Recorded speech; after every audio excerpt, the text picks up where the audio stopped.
We are now ready to get into the real stuff. But first of all, why do we program? Well, computers aren't that smart yet, so we have to tell computer what to do, and the computer will follow orders precisely. We can do cool stuff with program to communicate a computational process that possibly nobody has done it before. But then why Python? Well, it's a simple and yet powerful programming language. It is clear and with readable syntax. It supports object orientation, and the codes are quite natural looking. It is popular and with many ready packages useful for various applications. In the last few lectures of this course, we will also touch on another popular language, Java. Java is used in various courses in SOC, and it is a good language to introduce properly concepts in object-oriented programming.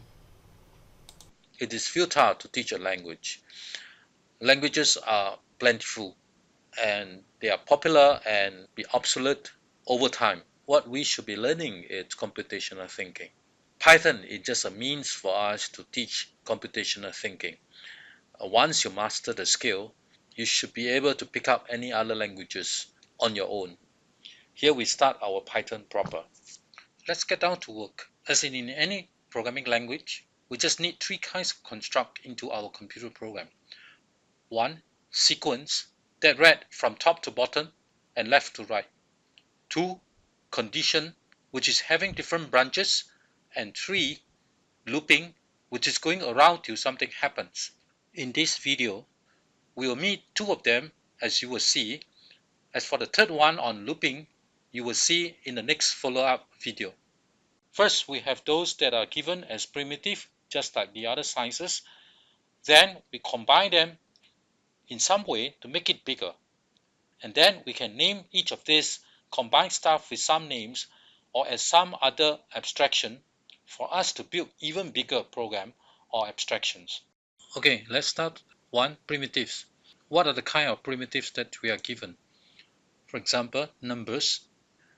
4 as an integer, 7/2 as a rational number, 428.3 as a float.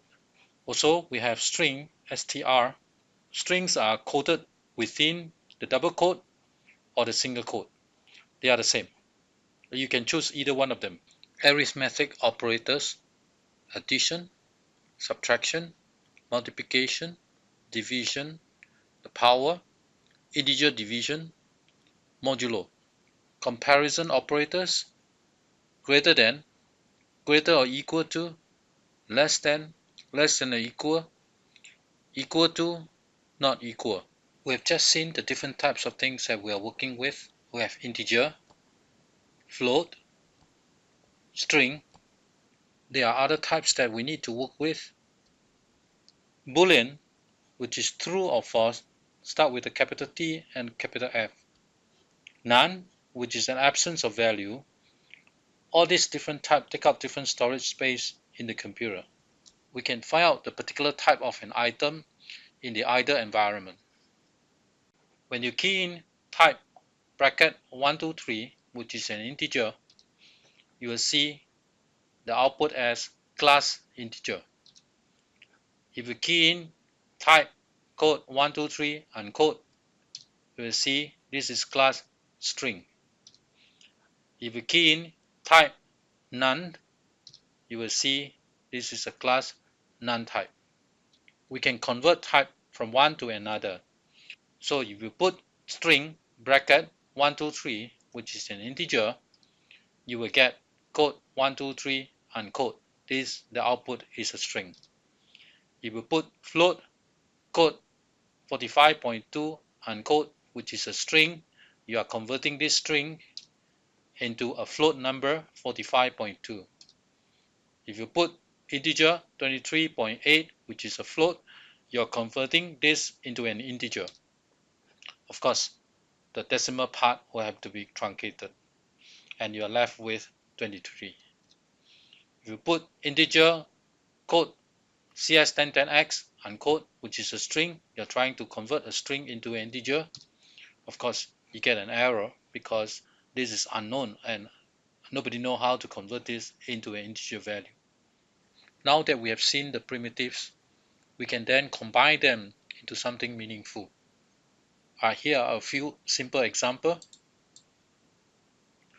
5 plus 3, so primitive integer, primitive operation addition, we have 8. 5 plus 3 minus 2 times 3, this is 8, this is 6, so the answer is 2. Let's see a few more examples on arithmetic. Addition, subtraction, multiplication, you're familiar. Let's see the rest. 2 raised to the power of 3, we get 8. 11 divided by 3, you have the float number 3.6 recurring. This is unlike some other languages where integer divided by integer, you get an integer. If you want to get an integer, you have to use the double slash. 11 double slash 3, you get 3.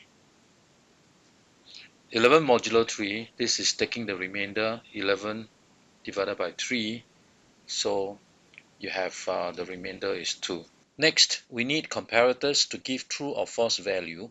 This is to help us to have different branching in the computer program to deal with different scenarios. This enables a short computer program to do lots of wonderful stuff. These comparators are greater than, greater equal to, less than equal to, equal and not equal.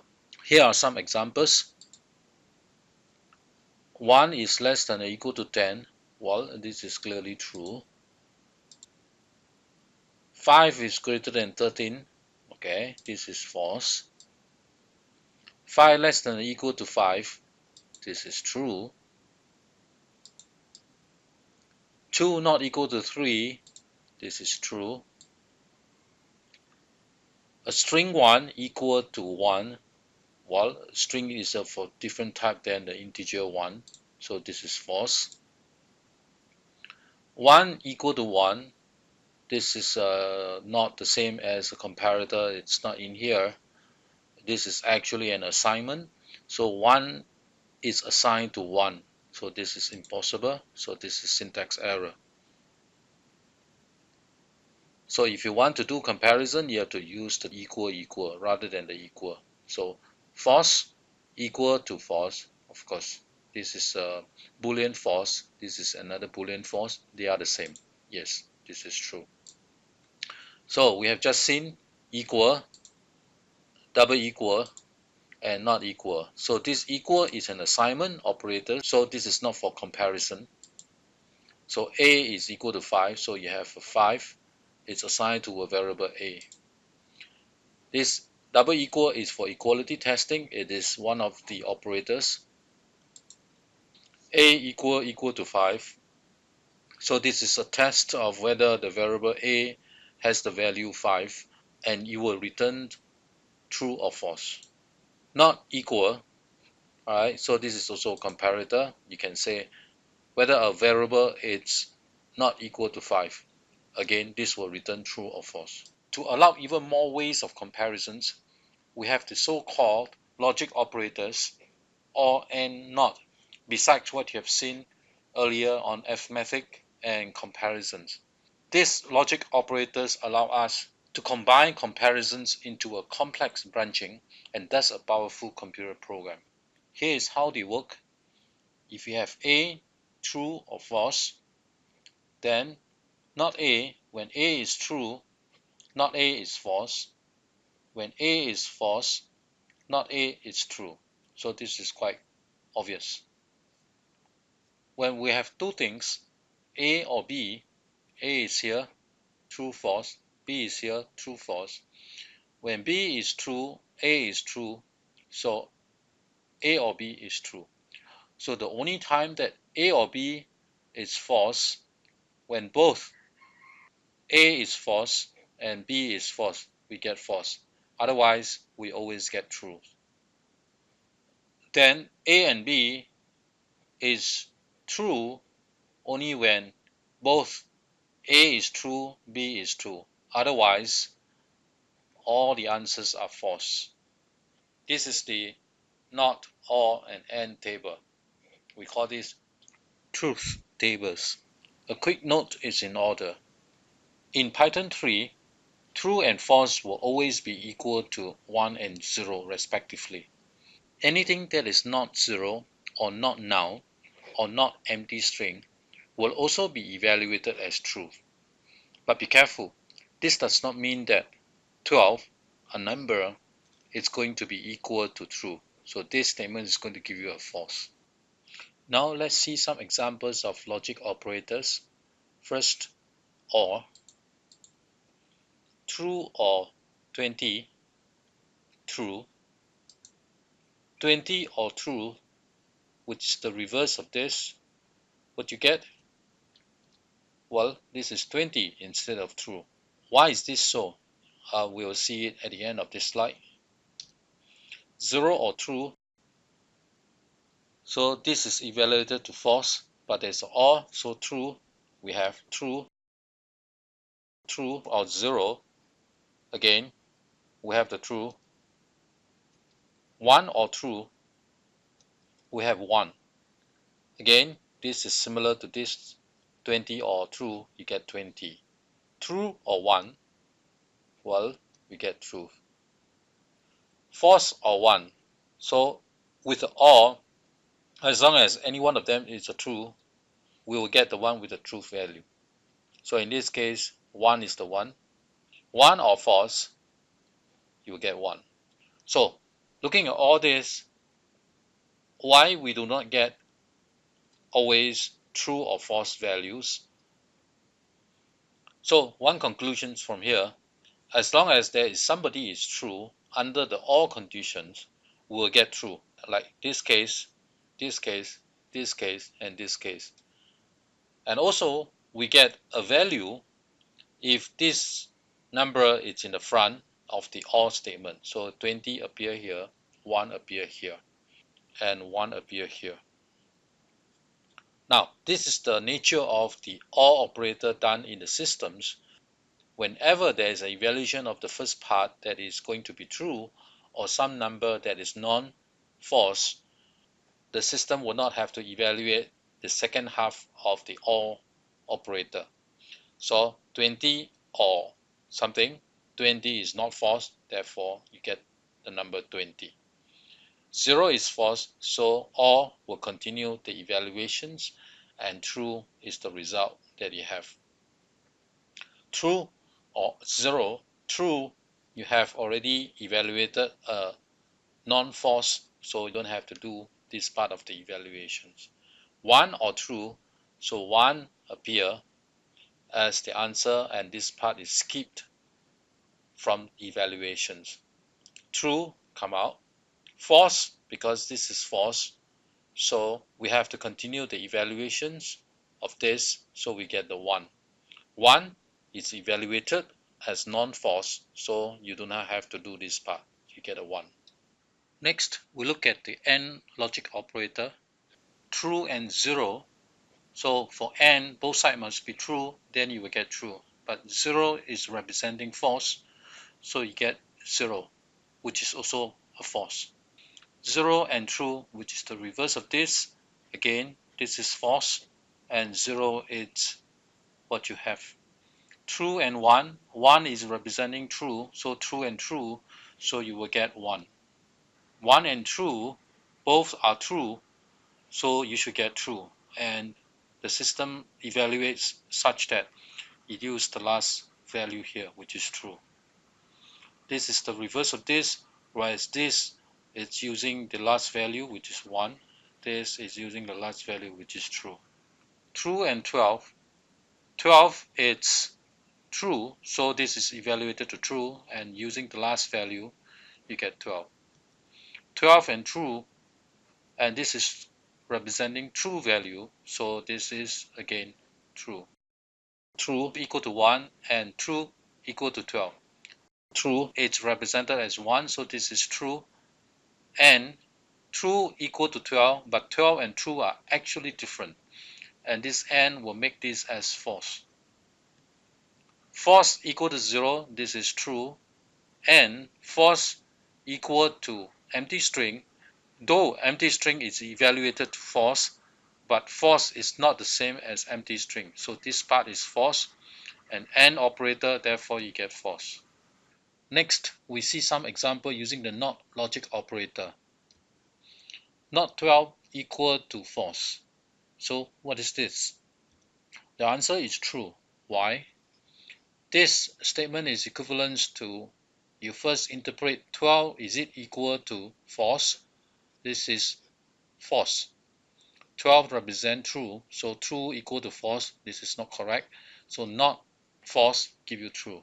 This example also showed that when you have various operators appearing one after another, not an equality, then there is a precedence over them.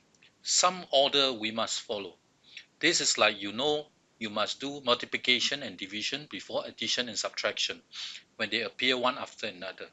In this case, the equality operator is of higher precedence than not operator. Thus, the equality operator is evaluated before the not operator. Now, not 12 equal to true. So this equal has a higher priority than that. So you will have to interpret 12. Is 12 equal to true? We learned this. This is false. So not false, we give you true. I'll repeat this again. So this whole statement, there is a precedence between the not and the equal. Not is of a lower priority than the equal. Therefore, the interpretation of this is to evaluate 12 equal to true, then evaluate the not into this operation. Now, if you do want to evaluate not first, in this case, you need to put a parenthesis. So, open bracket, not 12, close bracket, equal to false. So you evaluate this, not 12 would evaluate to false. So false equal to false, that is correct, true. Next, this is not 12, again, the same as here. So this is false. Is false equal to true or no? So you get the answer false. We saw 12 equal to true is a false statement. Not 12 give you a false. Not false give you a true. So a true equal to true is true. Just a few more examples. Not empty string. As we know, empty string is evaluated to false. So not false, you will get true. Not true, but this true is not the real true. This true is actually a string and not the Boolean true. So this is a non-empty string which is evaluated to true, not true, will give you false. On the other hand, if you see false, which is quoted, this is again a string. It is not the Boolean false. So this is actually a non-empty string, and therefore it evaluates to true, not true. It's also false. So with the means of combination, we can do some higher level, which is abstractions. If we set a equal to 1, if you test what is a, you will get 1. Now if you set b equal to a plus 3, a is 1, 1 plus 3, b is 4. So now if b plus 5, you will get 9, 4 plus 5. So what you have just saw are variables a and b to allow us to do some abstractions. These variables, they can be assigned to take on any values. In general, we name our variables more meaningfully. A variable name will have to start with a lowercase a to z or uppercase a to z or underscore. For example, we have account, start with the lowercase a, name, start with the uppercase n, underscore unknown, start with underscore. And the remaining characters in the variable names will have to contain only alphanumeric characters or underscore. For example, account underscore 1, other than a, ccount underscore 1 are in here. Ccount is alphabet, underscore 1 numeric. And variable names are case sensitive. For example, we have Ivan underscore Lee. It's not the same as Ivan underscore Lee, capital E here. It's lowercase e and capital case E, so they are not the same. In defining variable names, we will have to avoid reserved words. For example, if is a reserved word in Python that we have to avoid. In the Python convention, we usually use lowercase letters separated by underscore to define our variable name. Example, this is a variable name with words that are in lower cases and separated by an underscore. A variable name actually stores a memory address that points to a value for the variable name. Let's take a quick look on what we mean by the memory address. Here we have four variables. ABC is assigned 28. My string is this is a string. X is given the value 1. Y is given the value 2. In the memory, we have variable ABC, this and this and this, and the addresses. These are the addresses. And so variable ABC is storing a memory address ID1, which is pointing to a location that has the value 28. My string store the address ID2, which is pointing to a string, and this is a string. Then X is storing address ID3, which is pointing to integer with the value 1. And similarly, Y, which is storing an address ID4, and ID4 is an integer with the value 2. As a side note, this is not common in other languages. You have simultaneous assignment of 1 to X, 2 to Y. And you can do the same to interchange the value between X and Y. So just now, X is 1, Y is 2. With this, X will get 2 and Y will get 1. Let's take a good look at what we can do with strings, which are actually texts. In modern computing, strings play an important role. For example, we often simply type some phrases that may not follow any grammatical rule into Google's to search for things. And the Google system has to interpret your strings of words somehow by cutting them up into pieces and putting them together into some phrases that are more meaningful. Let's see. Suppose we have a variable s equal to a string ba. This is a string. And another variable t, which is the string ck. Now, if you put s plus t, you are putting ba plus ck, so you get back, which is another string. If you do t equal to s plus na star 2, this is multiplication, so na is multiplied by 2, you get na. S is ba, so you have ba na. When you type t, it's c. Now t is banana instead of the ck, which is the string before. Now you can also check whether a particular character is inside a string. You want to check z, is it in t? So t is banana, so z doesn't appear in banana. So the answer is false. BANA and B larger than t. Alright, in this case, you are checking the dictionary order of banana versus t, which is banana. So who comes first in the dictionary order? NA, it's before NB. Therefore, this is larger than t, which is correct. True. What about BANAN? Short of an A here. In this case, banana comes after this. So this is indeed less than or equal to t. So you get true. What about C? Is C less than t? Well, C in the dictionary order will come after B. So the string C should be larger than whatever stored inside T. So the answer is false here. A string is a sequence of characters.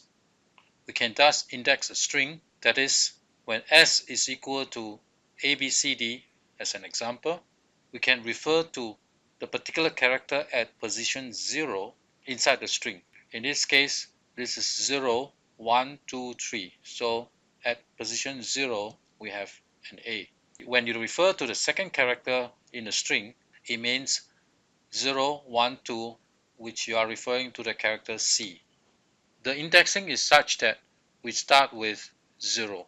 As a sequence of characters, we can thus talk about where to start, where we stopped, and how do we take the steps in getting the characters. For example, S is A, B, C, D, E, F, S starting from 0 and stopping at 2. So 2 is not inclusive. So 0, 1, 2. So 0 and 1 are included. So we will get AB. Now, another example, S starting from 1 and we're stopping at 2. So this is 0, 1. So we start at B and we stop at 2, which is a C. So we have B as an answer. In this example, the starting position is the default, starting from 0 and ending at 2. So, which is the same as this, so we get AB. What about this one? S starting from 1, stopping at 5, stepping with 3. So we have starting from 1, which is 0, 1. So B is where we start. 2, 3, 4, 5. F we stop. So we are looking from B to E. And we do stepping of 3. So we have B as the first character and 1, 2, 3. So E as the second character. So we have B, E as the answer. Next, we have S, the default starting, default ending, stepping of 2. So this is to take out from the string alternate character starting from the first one. So you have A, ignore B, you get C, ignore D, you get E, ignore F. So you get ACE. Next one, S, the default starting, this is a -2. The negative means starting from the back, so you are stopping at the second from the back. So which means you will have to stop at E. So this part, EF are not included. And you are doing a stepping of 2, which means the same as here, you are getting the alternate character. So you have A, then C, but E cannot be included because the stopping is -2. So you get AC only. Now, slicings return a new string. So all these answers are new strings. Just a few more slides to go. When you have an expression too long for a line in the idle environment, you can use the backslash at the end of a line to continue to the next. Let's talk a little bit about the branching, conditional statement. Here is one form. If expression, if this is true, these statements will be executed. For example, when A equal to 3, if you say if A greater than 0, which is true, 3 is greater than 0, then you print A greater than 0 exclamation. So when this is executed, we do get A greater than 0 exclamation. This is the output. Now, here do note that Python required statement after the if to be properly indented, as we do here. Also, Python required at the end of a condition, you put the colon there. Right? That's why if expression, indentation, statements. So indentation does matter in Python. Form 2, if expression is true, all these statements are executed. Otherwise, all the other statements here will be executed. For example, A equal to -3. If A greater than 0, print A greater than 0. In this case, this is false. So else, print A less than or equal to 0. So this is true. So executing this whole bunch, you will get A less than or equal to 0, which is the printout of this statement. Note that here are the indentation needed again for statement after the if and after the else. And also the colon and the colon here after the conditions.